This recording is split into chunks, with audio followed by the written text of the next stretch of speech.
আমরা লবণের ন্যায্য মূল্য থেকে বঞ্চিত হচ্ছি।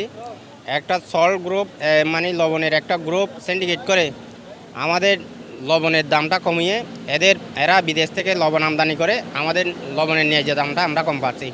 প্যাকেটের মূল্য এক প্যাকেট লবণের মূল্য যদি আয়োডিনের লবণ মূল্য যদি 40 টাকা হয়, আমাদের এখানে সচরাচর একটা চায়ের দাম 10 টাকা। আমরা এখানে লবণ বিক্রি করে পাচ্ছি আমাদের প্রতি কেজি লবণের দাম হচ্ছে 5 টাকা।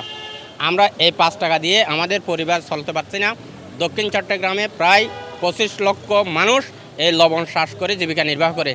এই লবণ চাষ থেকে আমাদেরকে যদি মুখ ফিরিয়ে নিতে হয়, এই 25 লক্ষ মানুষ অনাহারে মারা যাবে। এই অনাহারে মারা না যাওয়ার জন্য আমরা আজকে ঐক্যবদ্ধভাবে এখানে আন্দোলন সংগ্রাম করে এই ন্যায্য দাবি আদায় করার জন্য প্রধান উপদেষ্টার মাধ্যমে আপনাদের মাধ্যমে প্রধান উপদেষ্টা বরাবর স্মারকলিপিটা পৌঁছাতে চাই। আমাদের ন্যায্য মূল্য পেতে চাই।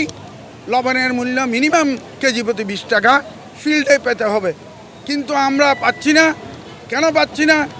এটা গভীরে যেতে হলে এই আমদানি এই স্বনির্ভর শিল্পটিকে পরনির্ভর শিল্পে পরিণত করার পায়তারা চলছে।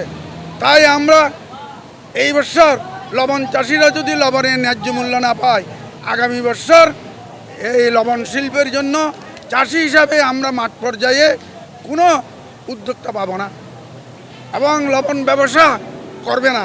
6-7 জন মিল মালিক যারা বড় বড় সিন্ডিকেট, যাদের কোনো লবণ মাঠ নাই, তারা এই লবণ শিল্পকে আমদানি নির্ভর করে শিল্পকে ধ্বংস করার পায়তারা করছে।